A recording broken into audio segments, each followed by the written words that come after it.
Él es abogado, integrante del equipo de asesores legales de la Federación de Aceiteros y Algodoneros de la República Argentina. No sé si lo dije bien, Miguel. Buenas tardes. Sí, es un poco más complejo el algodón, porque el algodón sí, es federación aceitera y es desmotadores de algodón, que es una actividad industrial que No es rural. claro, no es la cosecha y la siembra del algodón, sino que es cuando el algodón es cosechado, lo llevan en fibra a esta fábrica que desmotan. El desmote es el proceso de separar la fibra de la semilla, bueno, se hace todo un proceso. Entonces, Federación Aceitera y Desmotadores de Algodón, que viene de aquella época de los primeros convenios colectivos, que se hacía aceite de la semilla del algodón. Entonces quedaron como, bueno, como dentro de la federación. Sí. Claro. Y bueno, em, vamos a charlar un poquito, ¿no? Sobre cuestiones Dale. de salario, de condiciones laborales. Tenías novedades, pero sobre temas aceiteros quiero que las cuentes. Y yo para comenzar estuve mirando un poco, bueno, cómo estamos cerrando, ¿no? El 2022. Leía un informe, te cuento, de lo que es el Centro de Economía Política Argentino, el llamado CEPA. Ah, Es de octubre, ¿no? De este año. Y saca algunas conclusiones. Entre ellas, esta gente dice que se observa un proceso de fuerte recuperación del empleo privado registrado después de la pandemia, con datos de expansión de la actividad económica, del uso de la capacidad instalada, esto habla de la industria sobre todo, y de creación de puestos de trabajo del sector privado registrado, pero sin recuperación salarial de lo perdido entre 2015 y 2019, dice. Y bueno, después sigue diciendo que esto es un fenómeno novedoso, relativamente, dice, porque, dice, tanto durante el menemismo como el macrismo, empleo y salarios cayeron al mismo tiempo. Y en sentido inverso, durante el kirchnerismo, cuando subió el empleo, también subían los salarios, ¿no? Bueno, es decir, en otros momentos se habían movido a la par. Si caía la actividad económica y el empleo, caía el salario, y cuando había recuperación, también se recuperaba el salario. Pero no se está observando eso en esta recuperación post pandemia. Bueno, no sé si te llené de muchas cosas, pero quería no, pero ver además tu visión. falta, no sé si lo dice el informe, pero ha aumentado el trabajo registrado, ha Sí, aumentado efectivamente la capacidad ociosa productiva, ¿sí? La capacidad instalada, que se le dice, utilizadas. pero además se ha recuperado tasa de ganancia por parte de los empresarios. No solamente se produce más, sino que han recuperado tasa de ganancia. Y a pesar de todo esto, y en un proceso inflacionario, para desmentir esto de que es el salario el que produce inflación, el salario real ha caído. Sí, yo tengo datos, no calculado por mí, por supuesto, no me da, pero hay un 25 puntos de pérdida de salario real entre el 2015 y la actualidad. De los jubilados ni hablar. Sí, El bono a los jubilados hoy, la vez pasada escuchaba, no sé si en el programa de Berco escuchaba, pero decían que el bono debería ser como de unos 460.000 pesos para recuperar el poder adquisitivo perdido de la jubilación real, claro. ¿no? Digo, pero yo lo veo. Después es otro tema ver qué tipo de trabajo se ha generado, ¿no? Si es más precario, menos precario, más formal, menos formal, pero efectivamente hay una suba en la generación de empleo, una suba en la producción y una recuperación de tasa de ganancia en las principales empresas. Algunas incluso recuperaron tasa de ganancia y ganaron más, ¿no? Sobre todo todas las empresas ligadas a la exportación, ¿no? Entre esas el rubro que efectivamente uno asesora al sindicato. Claro. Yo, yo, estoy, yo veo esa realidad porque estoy asesorando una rama que básicamente exporta, como es la aceitera, otra rama que básicamente vive del mercado interno, como es la ceramista. Estoy asesorando a la Federación Ceramista. Y bueno, y el desmote de algodón que está ahí, ¿no? Es mucho a la industria textil local, pero algunos exportan. Pero sí, pasa eso. Hoy por hoy, a diferencia de los 90, podríamos empezar y del principio de los 2000, no parece ser tan angustiante el tema de la desocupación, sino que tenemos como muy angustiante el tema de la pobreza de la gente que trabaja. Claro. Y en esto hay responsabilidades teóricas y políticas históricas, ¿no? Yo recuerdo haberme peleado en aquella época en CTA cuando en el Consejo del Salario se hablaba que el salario mínimo era la línea de la pobreza. Entonces uno decía, uno no tiene un salario para no ser pobre, uno tiene salario para cubrir, bueno, esa es la línea aceitera, que si querés después te la cuento, digamos, como del 2006 vamos a negociar paritarias a partir de un concepto del salario mínimo vital y móvil distinto al del Consejo del Salario. Claro. Perdóname, ahí te agrego, si vos Sí. ves el mínimo vital y móvil hoy, con los datos de ayer del INDEC, de lo que es la canasta básica que mide la indigencia para un grupo de 4 personas, una familia de 4, este salario mínimo hoy está por debajo de la línea de Del indigencia. INDEC, pero Ya no hablamos ni de pobreza, ¿no? No tengas duda, Gastón, porque, a ver, nosotros cómo empezamos a negociar el salario desde el sindicato de Rosario en su momento, que fue la punta de lanza para ganar el sindicato de Rosario y luego así poder ganar finalmente la Federación Aceitera, que era una estructura bastante burócrata.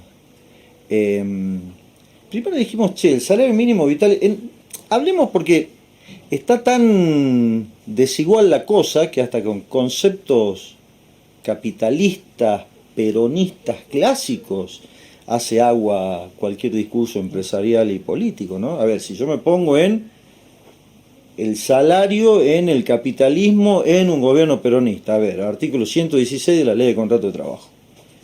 El artículo 116 de la Ley de Contrato de Trabajo es la definición de salario mínimo vital y móvil, que viene del viejo decreto 33302 del peronismo, con el cual gana el peronismo las elecciones en el 45. Cuando Perón es secretario de Trabajo y Previsión, queda mercante porque él pasa a la campaña, qué sé yo, estaba el famoso el decreto, le decía a la CGT, o los trabajadores, o los sindicatos en ese momento, la CGT. ¿Qué hacemos con el decreto? ¿Y qué era el decreto? El decreto era un compromiso que tenía Perón siendo secretario de Trabajo, decía que finalmente salió después de las elecciones, que es aquel decreto que define salario mínimo vital y móvil, vacaciones, sueldo anual complementario, que salió un gran lockout en la Cámara del Comercio en Rosario, diciendo que el primer país del mundo que se trabaja 12 meses y se pagan 13, ¿no? Toda aquella época, un negro toca el pito y la fábrica se para, todo aquel conflicto fue el decreto. Bueno, desde ese decreto para adelante, y es recepcionado por el 14 bis de la Constitución y el 116 de la Ley de Contrato de Trabajo, el salario mínimo vital y móvil es una definición legal. Claro. Después es un número. Es la menor cantidad que un trabajador o una trabajadora, debería decir, debe ganar de manera tal que le garantice salud, vivienda higiénica, decía aquel decreto, vivienda digna, dice la Ley de Contrato de Trabajo, salud, vivienda, educación, transporte, vestimenta, esparcimiento, seguridad social. Son 9. Salario mínimo vital y móvil está definido legalmente. Si no les gusta, habrá que derogar la ley. Pero está definido, una definición legal que se define a partir de 9 necesidades. Entonces después hay que ponerle un número a esas 9 necesidades. Eso es lo que hicimos con Aceitero en el 2006. Y eso es lo que bueno, fuimos a la Facultad de Ciencia Económica, Rosario. Sí. Hablamos con un economista, le dijimos cuánto debería ser en Rosario este salario. En ese momento no me acuerdo cuál fue la cifra, creo que fue 5.000 pesos, 2.000, no sé, no me acuerdo. Por supuesto había que negociar con tipos como Dreyfus, con multinacionales de verdad, o sea, con barcos propios, puertos propios, ¿no? Los tipos no querían. El abogado, mira, el que los asesoraba, Dreyfus, era el estudio de Funes de Rioja hoy. Claro, titular de la UIA. Bueno, el hijo es el que sigue yendo a las paritarias. Uh-huh. Y le pusimos un número y la ganamos. La ganaron los laburantes con huelgas. Muy duras, ¿no? Aceitero tiene 2 huelgas muy duras en 2 gobiernos distintos, uno con el macrismo y otro con el kirchnerismo. Una de 20 y otra de 25 días, que separaron todos los puertos, que había buques estacionados hasta Brasil, que sí te descontaban los días de huelga. Digo, para entrar en la realidad local, que te dicen, no, te descuentan el día de huelga, si haces huelga. Sí, te descuentan el día de huelga. Aceitero, de los 25 días, descontaron 25 días de huelga. Claro. Esos trabajadores y esas trabajadoras volvieron a su casa un mes, no llevaron un cospel a su casa. Ahora, anoche hemos firmado un salario básico inicial de 319.000 pesos. 319.185. Eso a nosotros nos da el salario mínimo vital y móvil. Claro, son más o menos $1000. Claro. Ujú. Un grupo de economistas de Rosario que se los recomiendo. Mirá, en el árbol chivo, porque es el economista nuestro. Se llama Mate, son unos pibes. ¿Los conocés los de Mate de Rosario? Te decía la otra vez, tengo la referencia por justamente el programa de Berkovich que ha Bueno, sacado el Berco, informes. claro. Los de Mate, que es Sergio Arelovich, nos actualiza aquel salario mínimo vital y móvil del 2006, lo vamos actualizando. Y ese es el salario mínimo de convenio, el inicial, el que cobra un pibe, una piba de 18 años por barrer el galpón, Claro. sin antigüedad. Es 316.185. Lo leo porque me retan si no lo digo exacto. Está bien. Porque además es una técnica paritaria, no es lo mismo con 185 o no. Una vuelta hicimos una huelga porque no querían 100 pesos más. Bueno, no importa. Digo, ese es el salario mínimo vital y móvil. Y eso se consiguió con huelga, se consiguió con estudios económicos. ¿Es una patronal rica? Sí, es una patronal rica. Ahora, hay cadenas de supermercados que son patronales ricas también, ¿no? Hay ingenios, grupos económicos con ingenios que son ricos también. Hay mineras que son ricos también. O sea, el hecho de que seas rico no te tocan la puerta del sindicato y te dicen, mire, consideramos que su salario está atrasado. Si bien ustedes no nos lo piden, se lo vamos a otorgar. No sucede eso, digamos, ¿no? Pero bueno, ese es el concepto de salario mínimo vital y móvil que como Federación Aceitera levantamos, que es una definición legal, no nos pueden decir que no lo es. Habría que enumerar las necesidades y ponerle este número y después tenés que poner de cuánto ganás y empezar a tachar, ¿no? Así que empezás tachando, digo. Pero esas son las necesidades que deben ser cubiertas por un salario. Después discutimos cuál debería ser el ingreso y por dónde debería salir para no ser pobre. Pero esto de creo que fue un gran error de compañeros. En ese momento yo estaba en la CTA, pero de muchos compañeros, considerar que el salario mínimo es para no ser pobre. No, el trabajador y la trabajadora no trabajan para no ser pobres. Trabajan para cubrir todas sus necesidades. Para no ser pobre, el Estado tiene que salir al auxilio de los seres humanos. Pero no le podemos exigir al empresariado un salario solamente para aquel concepto calórico de la Edad Media, ¿no? Digo, vuelvo a mi casa, reproduzco la mano de obra para que camine la fábrica dentro de 14 años. Tengo que tener la fuerza suficiente como para comer, reproducir la mano de obra y volver a la fábrica el otro día. Ese concepto calórico de pobreza incluso, porque cuando se calcula la pobreza también se calcula sobre un concepto calórico muchas veces. La indigencia también. ¿Entendés? Bueno, vos sabés más que yo, eso soy economista. Sí. Pero... Bueno, hasta ahí es cuál fue la punta de lanza que hicimos con aceiteros. En algunos lugares lo tratamos de reproducir, lo reproducimos en todos los sindicatos donde asesoramos, donde yo asesoro. En algunos podemos conseguir más, qué sé yo, en bancaria estamos en 237.000. Claro. Pero la revisión está ahora en diciembre. Seguramente va a andar por los 300.000 después de la revisión. Con desmotadores de algodón estamos muy atrás, estamos en los 160.000 pesos, pero ahora justo empieza la paritaria en enero, que va a ser muy brava esa, porque es el momento de pegar el salto cualitativo y dejar de hablar de nosotros no negociamos por porcentaje, por ejemplo. El porcentaje lo pone la prensa el otro día, o los empleadores, o el Ministerio de Trabajo para hacerte dibujar las actas y que pase. Muchas veces firmamos 2 o 3 actas para que pase, porque si no se lo aprueban, no te lo homologan, qué sé yo. Pero negociar por inflación o por inflación podés reajustar. Claro. Nosotros sí reajustamos por inflación. Qué sé yo. Claro. Vamos a alargar la paritaria del algodón en enero. En diciembre vamos a hacer un reajuste. ¿Y cómo reajustamos inflación? Ahora en enero discutimos cifra concreta. ¿Cuánto necesito para el año 2023 para cubrir estas necesidades? ¿Cuánto es el porcentaje? ¿Qué sé yo? Claro. Si uno toma un sueldo de alguna provincia, ¿cuánto será el promedio? 60.000 pesos. O sea, con los economistas se evalúan los 9 puntos eso del concepto del salario mínimo vital y móvil, el monto, y se discute el monto. Claro. Sí, no sé cuál es el porcentaje. Claro. tengo que pedir 400%, tengo que pedir 10%, no sé. Tengo que llegar a los 319.000, no sé cuánto. Bien.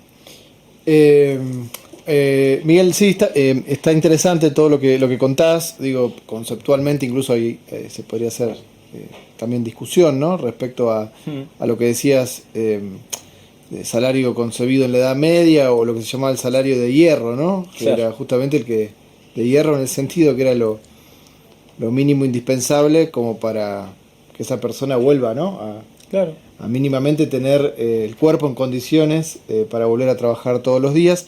Marx después agrega el concepto de salario en su sentido histórico-moral, dice, en el sentido de que las necesidades de la clase trabajadora van cambiando a lo largo de la historia, y también moral en el sentido de la aspiración y lo que puede imponer para no quedar con lo mínimo, ¿no? Y ahí entra, bueno, el grado de organización, el grado de conciencia, el grado de lucha que se pueda dar, y después, bueno, siempre esto ya en el terreno más de lo individual, porque decías, bueno, son patronales que tienen un margen por su condición de exportadoras y el volumen de negocios que manejan, que son los dueños de los cereales del mundo o de la oleaginosa, etcétera, tienen esa capacidad. Pero respecto a esto de los sindicatos que logran o no, te agrego ejemplos por mencionarlos. El SUTNA hizo una paritaria bastante buena después de una pelea muy dura este año.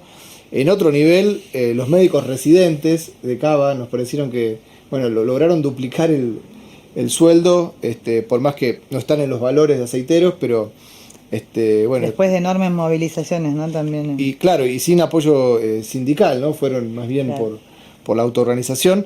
Pero si uno ve entonces el informe del CEPA, ¿no? De decir, bueno, hay recuperación económica, vos agregás, coincido, el tema de la rentabilidad de grandes grupos que ha mejorado notablemente, y justamente tiene mucho que ver eso respecto a que el salario no recupera. Pero ¿crees que si vos ves el diagnóstico de conjunto, hay algún grado de responsabilidad de las direcciones sindicales para que se dé este fenómeno de trabajadores pobres, de que la economía se recupera y el salario no? ¿Cómo ves? Y sí, no quieren pelear. Hay sindicatos que no quieren pelear. A ver, nosotros es un discurso muy incómodo, sí, para propio y ajeno el nuestro.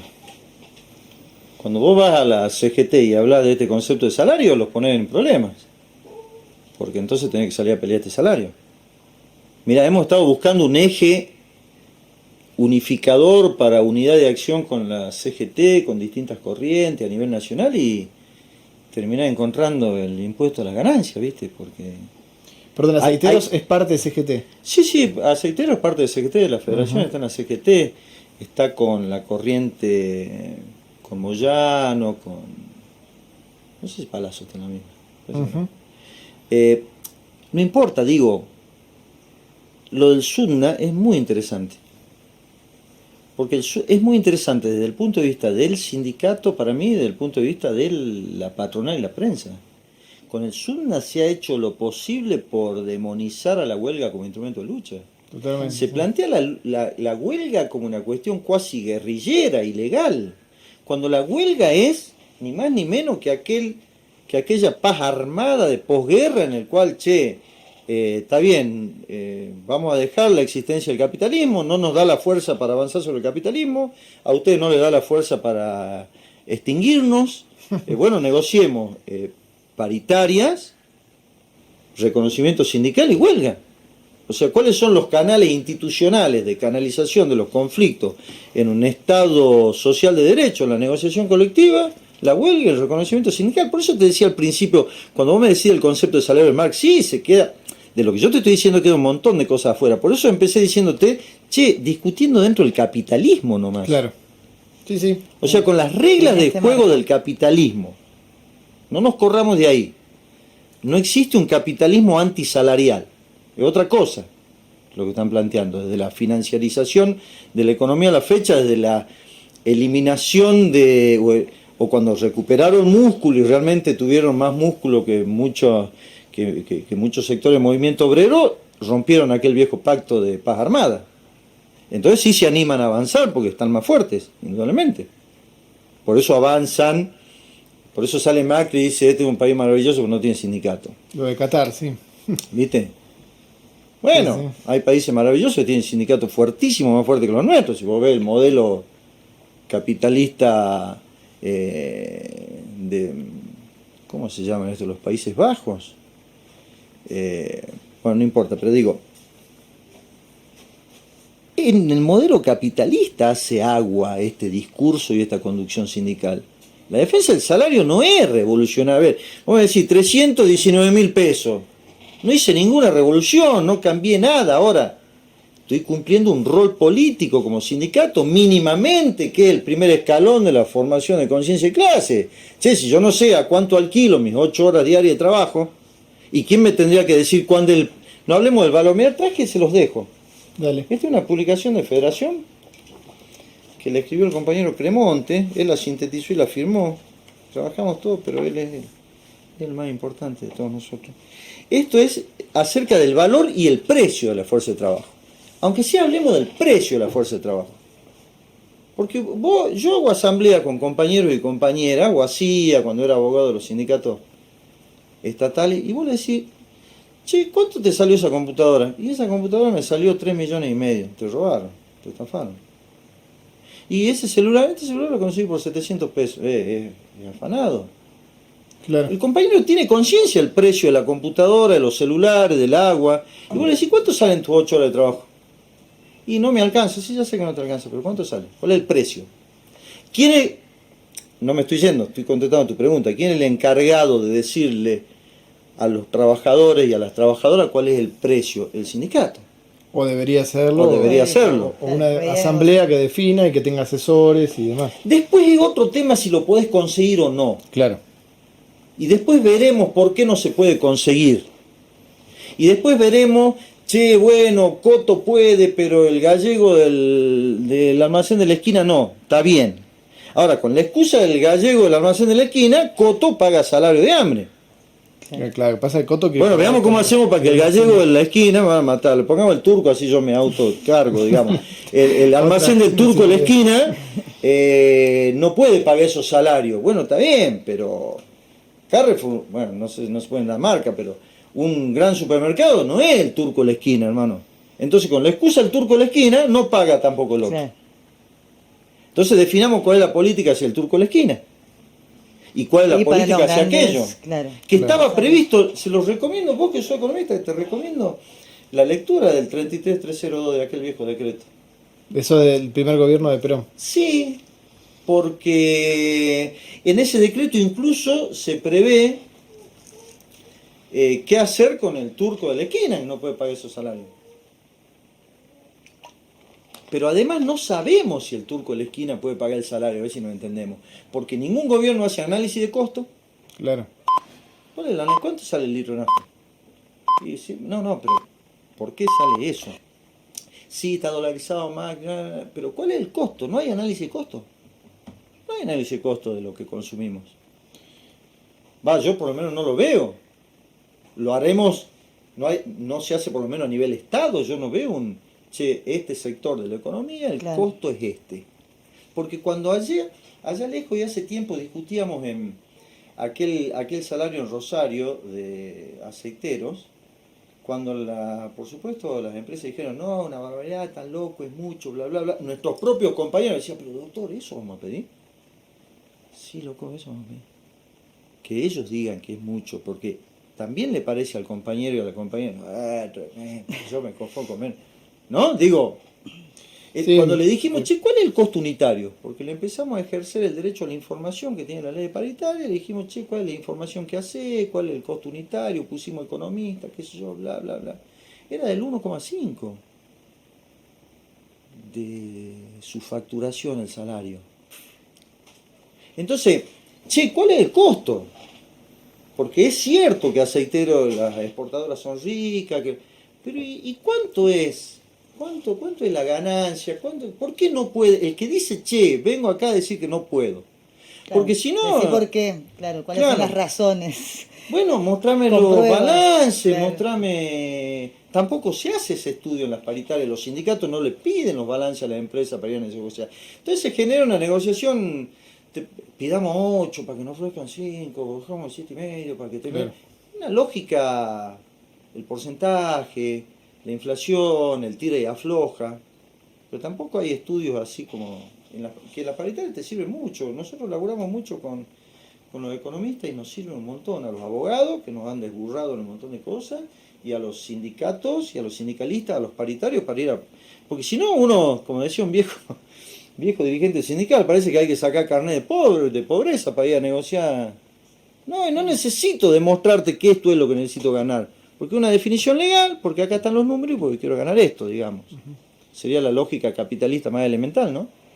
Coincido, y creo que te agrego que el punto de que, o sea, si vas a toda negociación sin tener en cuenta cómo está la empresa y sobre todo sus números y sus ganancias, también es ir en condiciones de inferioridad, porque claro, no sabes es igual, realmente sobre qué estás discutiendo, y sobre todo después, como vos decís, si lo circunscribís al capitalismo mismo, bueno, Marx decía, los empresarios van a tratar de llevar a que el salario sea lo menos posible, a punto tal de que valga, si podría valer cero, el salario sería cero, nada más que hay un problema fisiológico que la persona se moriría, sí. Pero si podrían llevarlo a algo infinitesimal, lo harían. Después hay obviamente, me quedo con la otra idea de pelear el salario y elevar el nivel de aspiraciones como un punto de apoyo para ir por más. Bueno, ahí repasando un poco ayer para preparar la entrevista, Marx decía también que ese tipo de movimientos es para preparar movimientos de mayor envergadura, bajo la óptica de sacar todo lo que se pueda en salario al empresario para ganar fuerza, para terminar con la forma asalariada del trabajo, ¿no? Dentro de lo que es disolver el capitalismo. Bueno, pero en ese marco, Miguel, la última que te quería hacer respecto al año que viene. Vos, ¿qué panorama ves? Más de conjunto, ¿no? En un año donde va a haber elecciones nacionales, provinciales, pero ¿cómo ves que se va a desarrollar el tema salarial, de convenios, derechos?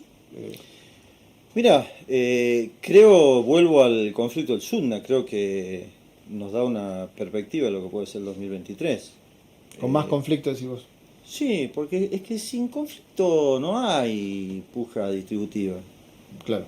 No existe la puja distributiva sin conflicto. Después vemos cómo intentan, hasta dónde los compañeros están y las compañeras están convencidas de ir a un conflicto, hasta dónde se pueden ganar los conflictos, cómo se resuelven los conflictos. Pero sin el conflicto no hay puja distributiva, no existe. Ahora, el SUDNA también saca a la vista dirigentes sindicales, de los cuales ni siquiera los periodistas, porque te hablan del sindicalismo, ¿no? El sindicalismo corrupto, está bien, y siempre te dan 5 o 6 nombres. Ahora, hay 70.000 delegados de fábrica en este país. Claro. Que no salen por la tele, que no van a comer asado olivos, que pelean todos los días con sus compañeras y sus compañeros en las fábricas.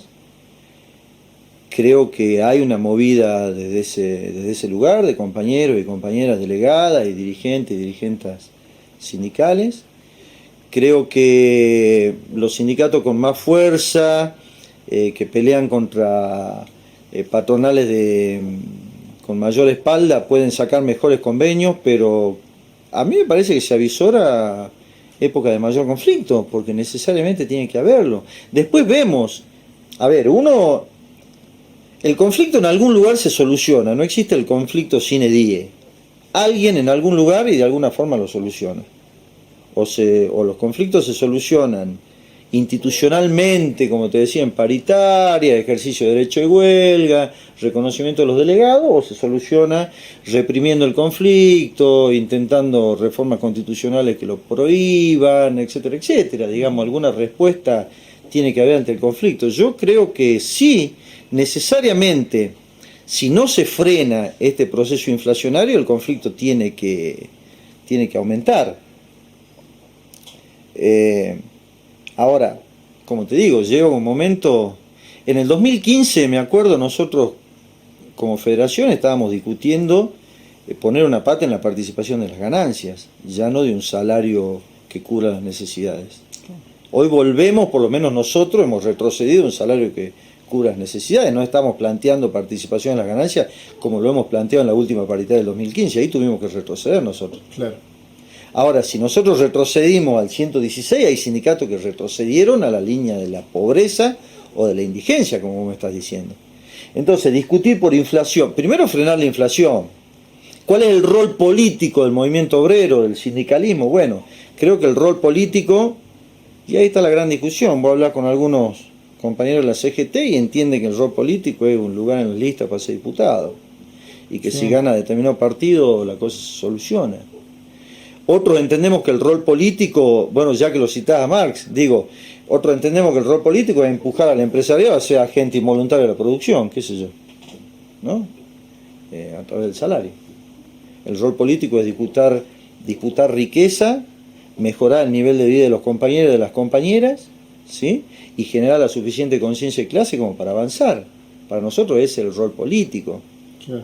Bueno, no estoy descubriendo nada, lo dijo Korsch, lo dijo la Rosa Luxemburgo, lo dijeron todos, pero digo, no esta discusión de revolución o reforma. Claro, ¿te acordás? Revolución Sí. o reforma, la respuesta está en el objetivo y no en el camino. Pero creo que el 2023 debería abrirse, y creo que se va a abrir con conflictos. El SUBNA es un conflicto en el cual han salido a jugar empresarios, gobierno, medio de comunicación, todos han salido a jugar fuertemente. Sí. Incluso han mostrado todas sus cartas muy rápidamente. Sergio Massa mostró sus cartas rápidamente, queriendo abrir la importación para poner en caja a los trabajadores, a las trabajadoras del neumático. O sea, han jugado sus cartas muy rápidamente todos. Lo cual me parece que también ellos están viendo que no conviene una conflictividad creciente. Pero bueno, no va a quedar otra. Pero el tema inflacionario, bueno, como te digo, negociar por inflación, como decía Jaureche, a ver, no solamente con Marx, vamos a poner un poco peronista, pero ¿qué decía Jaureche? Emparejemos y largamos, tipo Cuadrera. Yo puedo discutir salario en base a la inflación, sí, pero primero tengo que llegar a los 319.000. Después me lo actualizo con inflación si querés, pero si yo no cubro mis necesidades básicas de entrada, aunque vos me lo actualices con inflación, lo único que estás actualizando es un salario, un poder adquisitivo raquítico estás actualizando. Se ponen por delante como factor determinante. Claro, no, han negociado según la inflación. Te puede decir cualquier gobierno, no, acá en la provincia se negoció con la inflación. Claro. Y estás cobrando 60. Pero macho, venimos... La estructura de empleados públicos en la provincia, municipales, es más cerca de la indigencia que... Pero ni aunque me lo actualice al 80%, me lo tenés que actualizar al 400%, emparejamos en la cuadrera y de ahí largamos. Claro. Lo mismo con los pactos sociales de precio y salario, lo que quiera. Está bien, hagamos un pacto de precio y salario, pero emparejemos. Y después largamos, porque si me hacía un pacto ahora que el salario no me alcanza para nada, es una cuadrera despareja, diría Jaureche, nada de eso. Bueno, así es. Gracias, Miguel. No, gracias a usted. Y bueno, esperemos... Muy interesante. Sí, vernos el próximo año en este programa y bueno, como siempre abierto a poder transmitir, ¿no?, ideas, opiniones y sobre todo que esto no queda en el universo, sino que tiene una traducción a la militancia política, sindical, que es lo que más nos importa, ¿no? Bueno, el agradecido yo, muchas gracias por la irresponsabilidad de invitarme. Bueno, corre por mi cuenta. Bueno. Si después nos pasan factura, me hago responsable. Pasó aquí Pateando el Tablero Miguel Fiat, abogado integrante de equipo de asesores legales de la Federación de Aceiteros y Algodoneros de la República Argentina. No te vayas, ya después de la pausa comercial volvemos con Pateando el Tablero hasta las 15 horas. Pateando el Tablero.